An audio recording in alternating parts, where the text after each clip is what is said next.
Oke Ya, kawan-kawan, pada kesempatan ini kita akan membahas diskusi kita terkait dengan manajemen risiko yang menjadi tugas kita dengan pembimbing kita Kurt Farling terkait manajemen risiko di BUMN atau BUMD. Kawan-kawan, eh, kita sepakati dulu bagaimana kalau kita mengangkat lokus yaitu terkait dengan manajemen risiko pada PT KI. Bagaimana kawan-kawan sip. kelompok Sangat setuju. Oke, Setuju, setuju? setuju. Setuju. Kalau oke, setuju oke. angkat Setuju. jempol. Mantap Pak Jasuli. Jempolkan sekali setuju. Mantap. Oke. Ah, Sip. karena PTK ini sangat digemari oleh masyarakat luas karena merupakan alat angkut yang begitu sekarang ini diminati karena mungkin dari ongkos juga lebih murah dibanding dengan angkutan yang lain. Tetapi ini akan kita bahas di sini karena angkutan ini juga banyak manajemen risiko yang harus kita angkat dari PT KAI ini. Silakan dengan Pak Firdaus dulu. Apa saja masukan-masukan terkait dengan manajemen risiko pada PT KAI ini. Baik, terima kasih atas waktu yang telah diberikan kepada kami. Mohon izin kawan-kawan, sebelum memulai meeting ini, saya paparkan dulu mungkin Pak, ada beberapa faktor kerangka dalam penyusunan tugas manajemen risiko kita nanti. Yang pertama perlu adanya identifikasi risiko, yang mana isinya di situ ada risiko pasar, kemudian risiko kebangkrutan, kemudian lagi risiko penurunan penjualan. Kemudian nanti ada kerangkanya lagi evaluasi risiko, kemudian yang ketiga penilaian risiko, yang keempat pengendalian risiko harus diisi di situ Pak. Kemudian komunikasi risiko. Nah, dalam saya ini sebelum memulainya nanti saya paparkan dulu overview singkat dari PT KAI ini. Pada saat ini PT KAI Kereta Api Indonesia memiliki 7 anak usaha, yaitu PT Reska Multi Usaha, PT Raing, PT Kereta Api Indonesia Komuter Jabodetabek, PT Kereta Api Pariwisata, PT Kereta Api Logistik, PT Kereta Api Properti Manajemen, dan PT Pilar Sinergi BUMN, Mbak. Pengertian risiko suatu kejadian peristiwa yang apabila dapat menghambat pencapaian tujuan organisasi. Jadi di sini saya ambil ininya dulu Pak, perlu dimasukkan ke paparan kita nanti. Identifikasi risiko pada PT KAI nantinya. Nggak perlu saya sebutkan terlalu panjang, mungkin mengingat waktu. Yang pertama, risiko, yaitu gangguan kerusakan pada rel peralatan sinyal dan aliran listrik atas. Penyebab kekeliruan pada saat perencanaan, kesalahan pada saat pemadaman listrik. Kemudian risiko yang kedua, meledaknya jumlah pengguna jasa transportasi pada musim tertentu.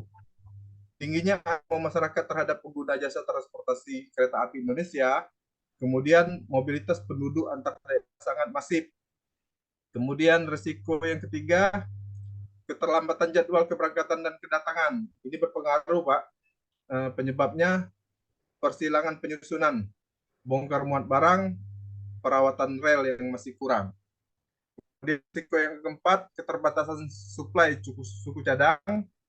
Sebagian besar sarana suku cadang transportasi kereta api harus diimpor, Pak. Jadi masih diimpor dari luar negeri. Oke. Dan yang terakhir, risiko terbatasnya tenaga ahli dan tenaga skill tertentu.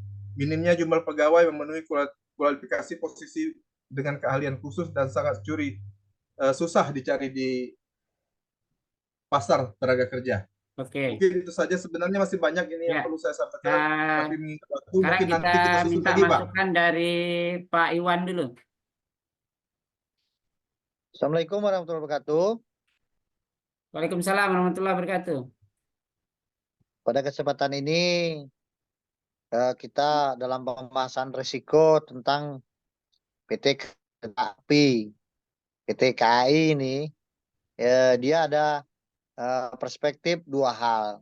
Kalau saya melihat risiko yang disampaikan oleh Pak Firdaus Mago Alam ini lebih ke risiko umum, namun saya akan melihat risiko dari luar kereta api tersebut. Pertama, yang harus tergambar risiko kereta api ini pasokan batu bara.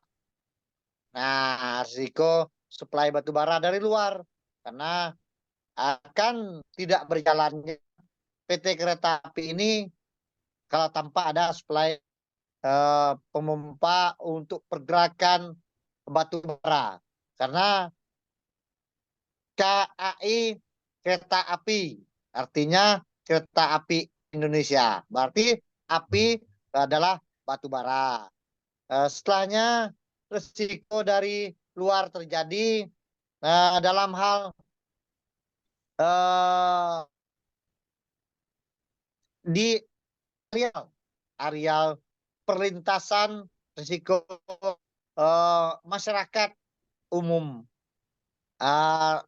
harus mendalami bahwasa kereta api berisiko tinggi dari kalau kereta api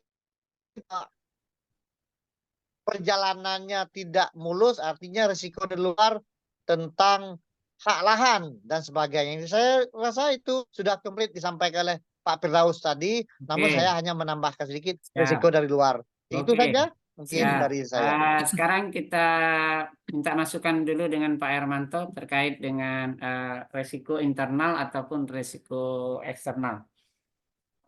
Baik, Ketua. Assalamualaikum warahmatullahi wabarakatuh. Assalamualaikum warahmatullahi wabarakatuh.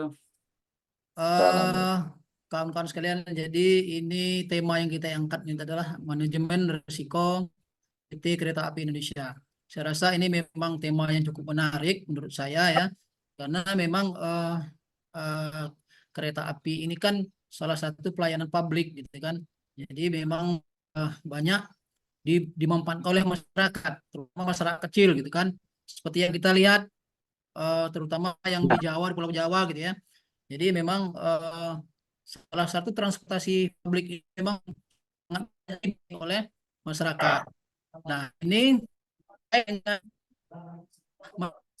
seperti yang bahas di materi Pak Paringan.